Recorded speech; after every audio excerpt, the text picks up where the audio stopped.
ఇది తులసీదేవి మరియు సాలిగ్రామం యొక్క అద్భుతమైన కథ. ప్రేమ, శాపం మరియు భక్తి ఒక దివ్యమైన కొత్త రూపం దాల్చిన కథ.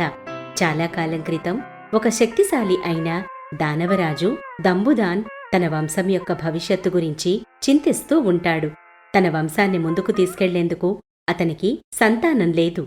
అతను విష్ణు భగవానుని కోసం కొన్ని సంవత్సరాల పాటు కఠోర తపస్సు చేస్తాడు.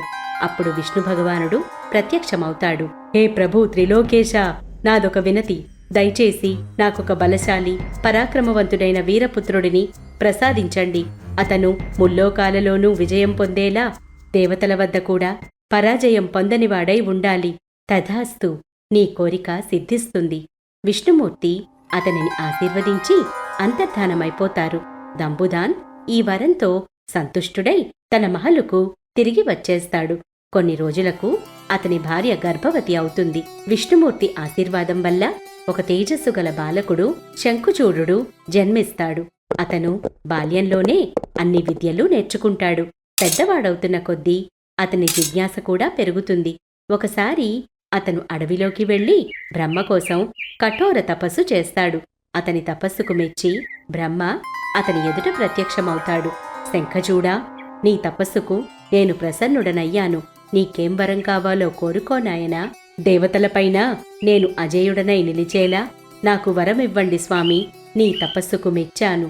నీ కోరిక తప్పక నెరవేరుతుంది. ఇదిగో శ్రీకృష్ణ కవచం, ఇది తీసుకో. ఇది నిన్ను రక్షిస్తుంది. ఇప్పుడు నువ్వు బద్రీవనానికి వెళ్ళు. అక్కడ తులసీదేవి నీకు కనిపిస్తుంది. ఆమెను వివాహం చేసుకో. శంఖచూడుడు బద్రీవనానికి బయలుదేరతాడు. అక్కడ దేవి తులసి తపస్సులో లీనమై ఉంటుంది. ఆమె అందం, తేజస్సు చూసి అతను మోహితుడవుతాడు. ఆమె వద్దకు వెళ్లి తులసిని వివాహం చేసుకోవాలన్న ప్రస్తావన ఆమె ముందు ఉంచుతాడు. తులసి దానికి ఒప్పుకుంటుంది. వారి వివాహం జరుగుతుంది. ఆ తరువాత శంఖచూడుడు దానవుల రాజవుతాడు. దేవతలపై యుద్ధానికి వస్తాడు. అతని శక్తి ముందు దేవతలు అసహాయులవుతారు. కాళీమాత జోక్యం చేసుకోవాల్సి వస్తుంది. అప్పుడే ఆకాశవాణి పలుకుతుంది.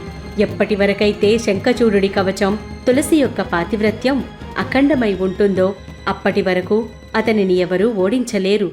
ఇది విన్న కాళీమాత శివునితో ఈ విషయం చెప్పి ఇద్దరూ కలిసి విష్ణు భగవానుని వద్దకు వెళతారు. శివుడు విష్ణుమూర్తితో శంఖచూడుని వధించాలి అని చెప్తాడు. అప్పుడు విష్ణు భగవానుడు ఒక వృద్ధిని రూపం దాల్చి శంఖచూడుని వద్దకు వెళతాడు.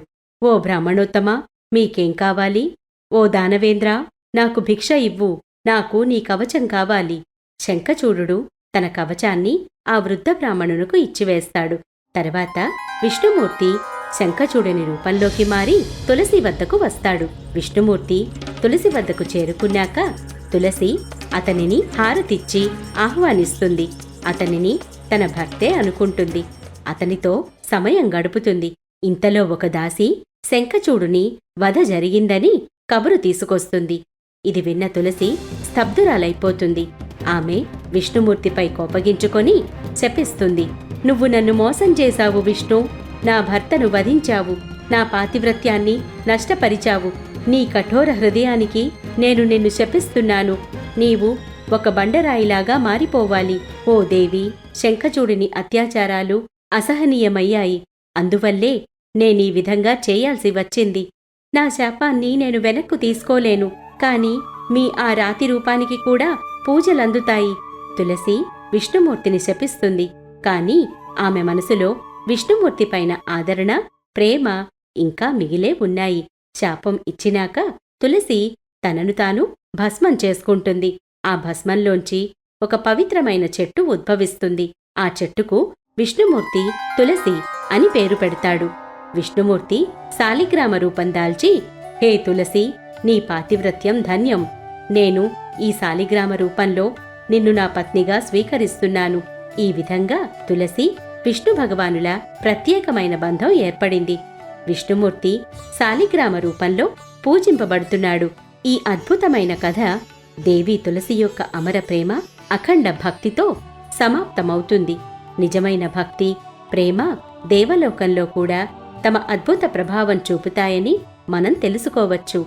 ఈ ప్రేమనే అన్నిటికన్నా గొప్పదైన శక్తి